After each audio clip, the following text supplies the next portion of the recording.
Thrill your guests with this smoky patty jollof rice. Everyone will love it. So keep watching. Let's begin.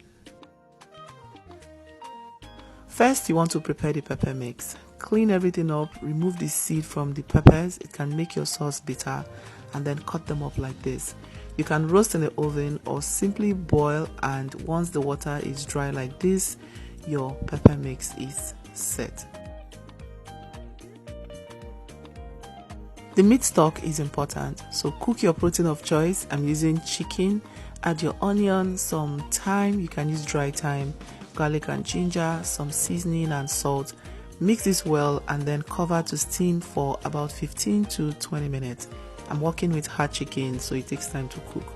20 minutes later, you can now add some water and cook until the meat is tender.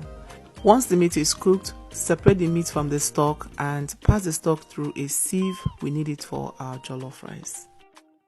Today's special hug is for Animat Jubril, watching from Kwara State in Nigeria. I'm glad you love the recipes.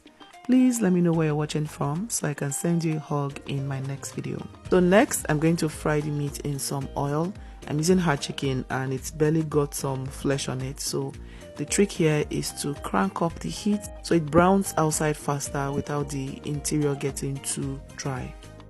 Reduce the oil you have in the pan if it is too much, and then fry some onion. You can also add shallot. Shallot brings this sweetness balance to your jollof rice. Now fry your dry spices together with the onion as well. That was some thyme, bay leaf and seasoning before you go in with your tomato paste. Fry the tomato paste for a solid 10 minutes. You don't want this to be sour. Now, if you prefer to roast your bell peppers, you can do that without an oven as well by greasing your pan and then go in with the bell pepper. You want to face it down and cover. After about 10 minutes, you want to, flip. Do this on medium-high heat. Keep going until it is charred, just like this. This is another way to prep your pepper mix if you don't like the boiling method. So now transfer this into your blender and blend. Once the tomato paste is properly fried, go in with your pepper mix. Mix this properly and allow this to fry on very low heat while you prep the rice.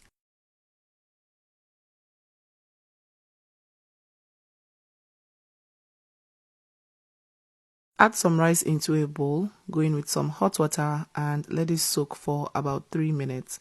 I'm using basmati rice, so you don't want to soak this too much so it is not soggy.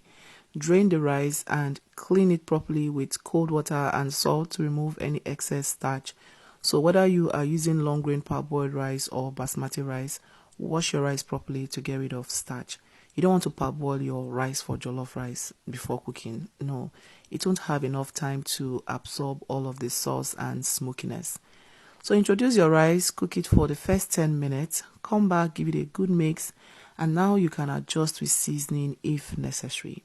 Stir this well, cover with some foil and let it do its thing. You need steam for your jollof rice, not water.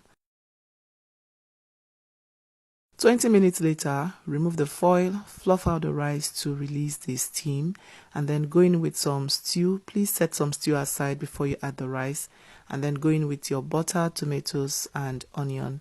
Once it melts, mix this together, cover this for the smokiness to circulate, and your jollof rice is ready.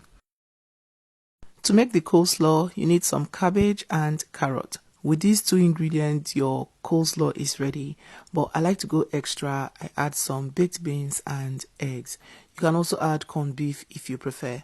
Slice everything up, cut the cabbage as thin as you can, grate the carrot and layer them up in a bowl just like this. Start with the cabbage, the carrots, the baked beans, just like that until everything is done.